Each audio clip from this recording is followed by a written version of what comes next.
Hello friends, how are you?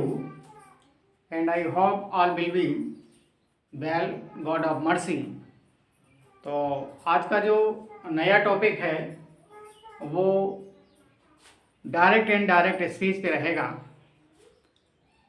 Direct and direct speech क्या होता है उसके बारे में आज बताया जाएगा। आज इसकी शुरुआत है, तो देख लेते हैं जल्दी से। आज का टॉपिक है और ये पार्ट 1 है। Direct and indirect speech. Direct and indirect speech, और फ्रेंड्स इसी को बोला जाता है नरेशन। इसी को बोला जाता है नरेशन, जिसका हिंदी अर्थ होता है कथन। अब आपने देखा होगा कि 6 से लेके 12 तक जो होता है, 6 से लेके 12 तक तो डायरेक्ट इनडायरेक्ट स्पीच, या 6 से लेके 8 तक डायरेक्ट इनडायरेक्ट स्पीच बोला जाता है, और 9 से 12 तक इसको नरेशन बोला जाता है। तो कहने तात्पर्य ये है कि ये दोनों अलग अलग नहीं है, बल्कि एक ही चीज है, सेम है एकदम से। डायरेक्ट एंड इनडायरेक्ट स्पीच कहो या नरेशन कहो। अब देखते हैं कि ये डायरेक्ट एंड इनडायरेक्ट स्पीच, तो स्पीच, यह स्पीच है, इसको 2 भागों में बांटा जाता है।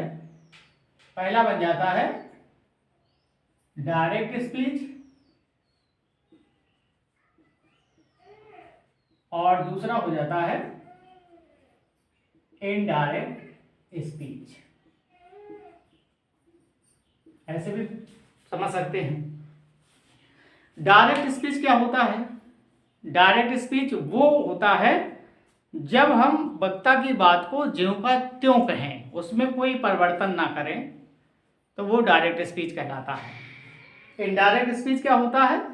जब हम वक्ता की बात को उसके शब्दों में ना कह करके कुछ उसमें अपना भी मिला देते हैं, तो वो इनडायरेक्ट स्पीच होता है। तो आगे देखते हैं।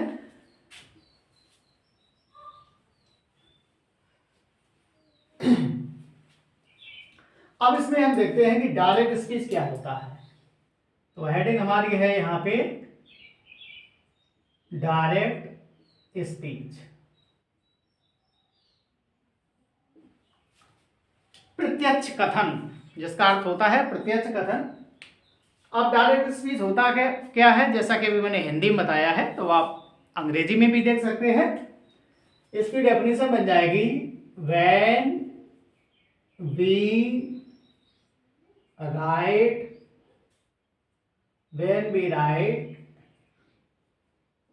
same words of the speaker, comma, is called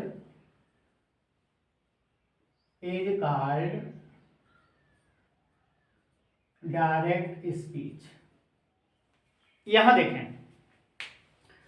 when, जब, वी, हम, राइट लिखते हैं, सेम वर्ड्स, ज्यों के त्यों, सेम जिसमें कोई पर, ज्यों के त्यों, सेम का मतलब ज्यों का त्यों, same words of the speaker, किसके? वक्ता के। जब हम वक्ता की बात को, जब हम वक्ता के शब्दों को ज्यों का त्यों लिखते हैं, कॉमा, और कॉमा का मतलब होता है तो, इज कॉल्ड डायरेक्ट स्पीच। ऐसी ही स्थिति को डायरेक्ट स्पीच कहा जाता है। और एग्जांपल देख लेंगे। एग्जांपल देखें, एंड पहला एग्जांपल है, जैसे आप देखें यहां पे, Raj said to Neena, comma inverted comma, I am your best friend, comma, full stop inverted comma close. और ये हमारा क्या हो गया है? डायरेक्ट स्पीच हो गया है, डायरेक्ट स्पीच हो गया है। देखते हैं, Raj said to Nina comma inverted comma I am your best friend. अब आप देखेंगे, पहली बात आप ये समझ लें, आप देख रहे हैं कि ये जो गिवन सेंटेंस है ये दो भाग में बट गया है।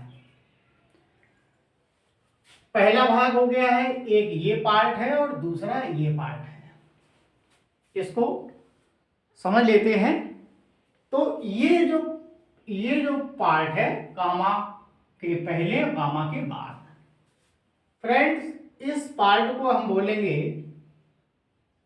Reporting verb.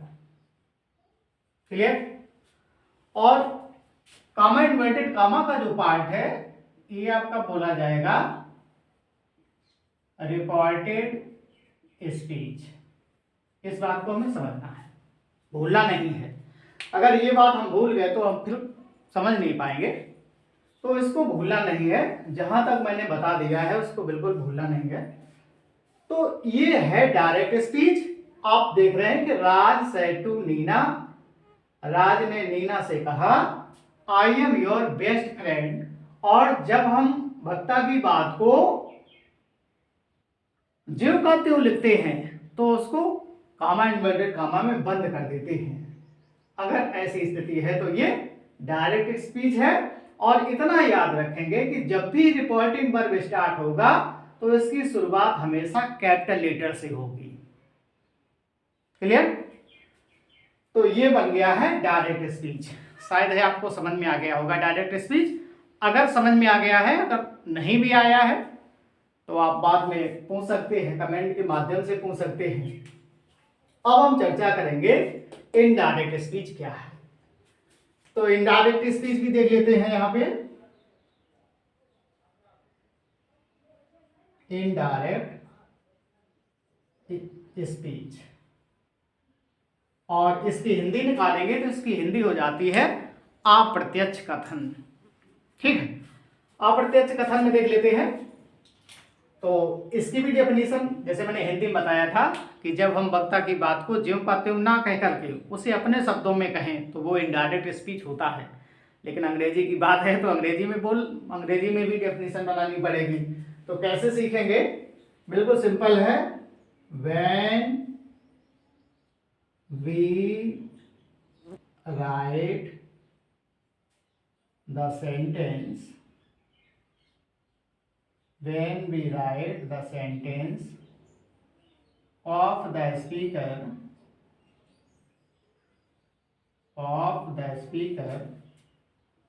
in on words comma is called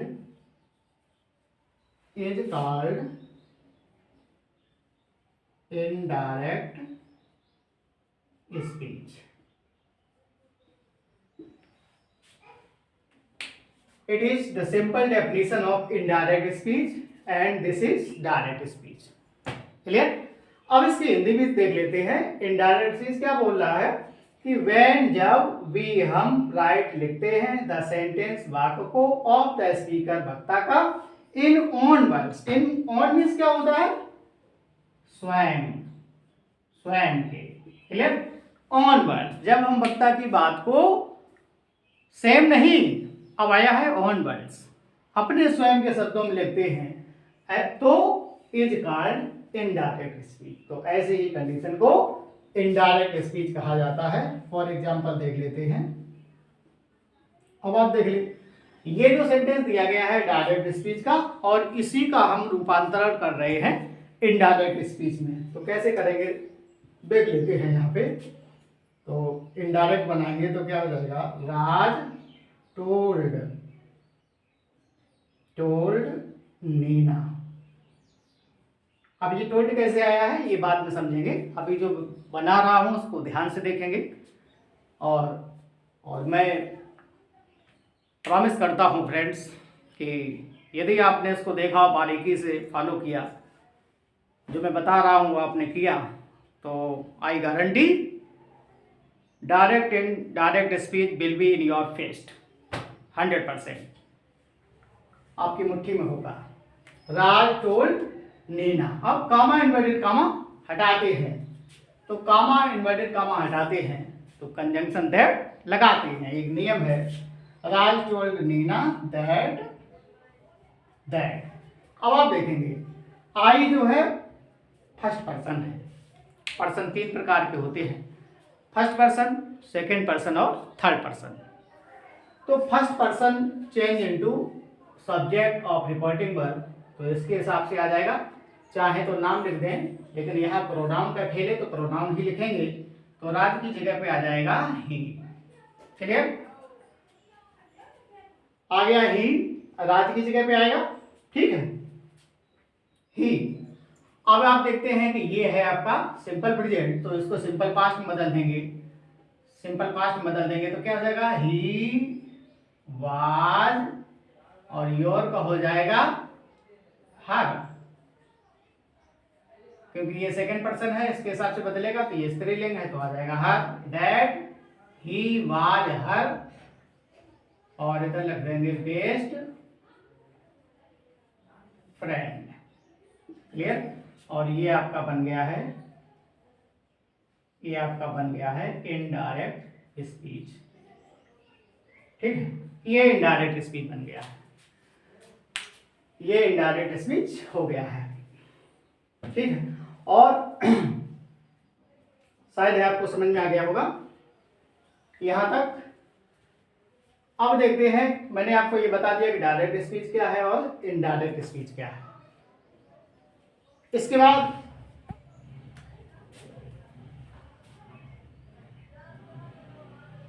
heading बनाएंगे, रूल्स फॉर मेकिंग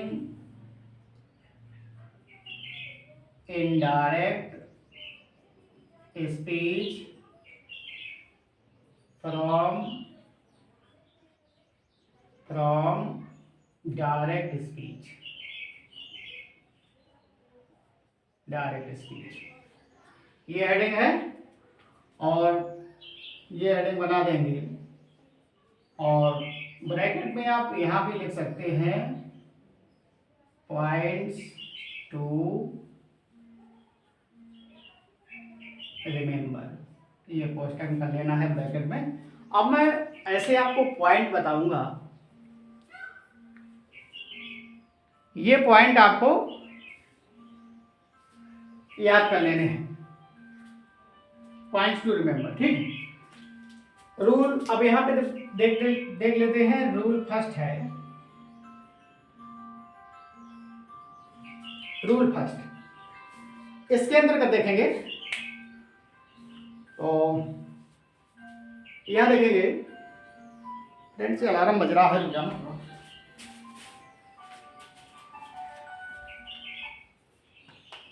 अलार्म लगा दिया किसी ने। देखते हैं, एक पहला नियम क्या है, if reporting verb is in present tense और future tense, comma there is not any conversion in the tense of reported speech and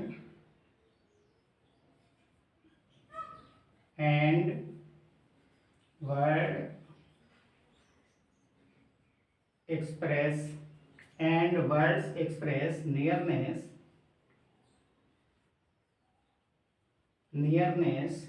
do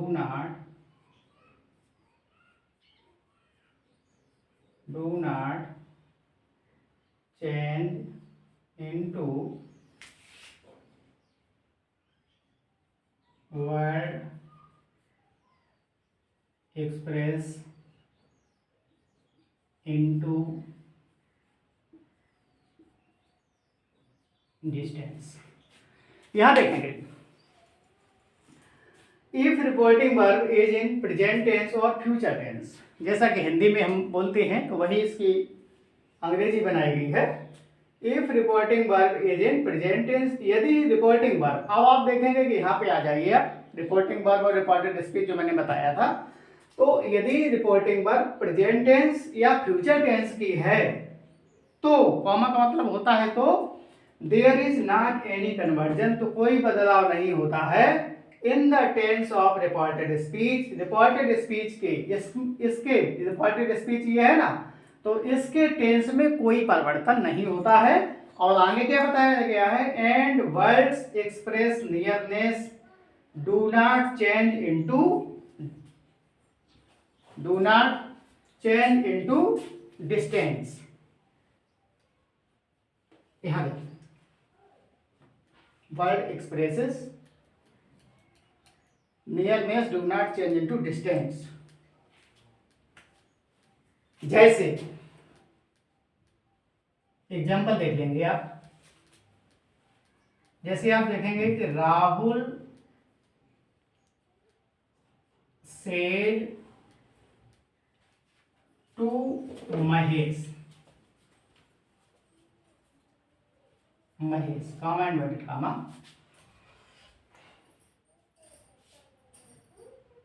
यहां देखेंगे I am going to market now. Friends ये हो गया आपका डायरेक्ट स्पीच। अब ये इस नियम का एक एग्जांपल है, कैसे बनाएंगे इसको। अब आप देखेंगे रिपोर्टिंग वर्ब जो है ये किस में है, प्रेजेंट टेंस में है, क्योंकि यहाँ पे सेज लिखा है, राहुल एक वचन है तो प्रेजेंट इंडेफिनिट को शो कर रहा है, और ये हमारी प्रेजेंट टेंस में हो या फ्यूचर टेंस में हो तो आगे ये नियम लिखा गया है। तो कैसे इसको बनाएंगे, तो हो जाएगा राहुल टेल्स महेश, ठीक, कमांड वर्ड कम हटाते हैं, कंजंक्शन दैट लगाते हैं तो कोई दिक्कत नहीं है, दैट लगा दिया। अब आप देखते हैं आई फर्स्ट पर्सन है तो रिपोर्टिंग वर्ब के कर्ता के अनुसार बदलेगा तो हो जाएगा ही। अब देखेंगे अब यहाँ पे एम जो आया है प्रेजेंट कॉन्टिन्यूअस सेंस है, तो ये भी प्रेजेंट कॉन्टिन्यूअस ही सेंस रहेगा क्योंकि इसमें कोई बदलाव नहीं होगा। तो he is going to market, और यहाँ नाउ का देन नहीं होगा, नाउ ही रहेगा, ठीक है, जैसा कि यहाँ पे लिखा है if reporting verb in present tense और future tense there is not any conversion in the tense of reported speech and word express nearness do not change into word expresses, यहाँ लिख दो तब भी कोई दिक्कत नहीं है, words expresses word expresses into distance, ठीक है। तो आज के लिए इतना ही रखते हैं, फिर आगे आपको बताते हैं। Thanks for watching, have a nice day. और फ्रेंड्स यदि आपको सब कुछ अच्छा लग रहा है तो प्लीज़ चैनल को लाइक शेयर एंड सब्सक्राइब अवश्य करें। Thank you.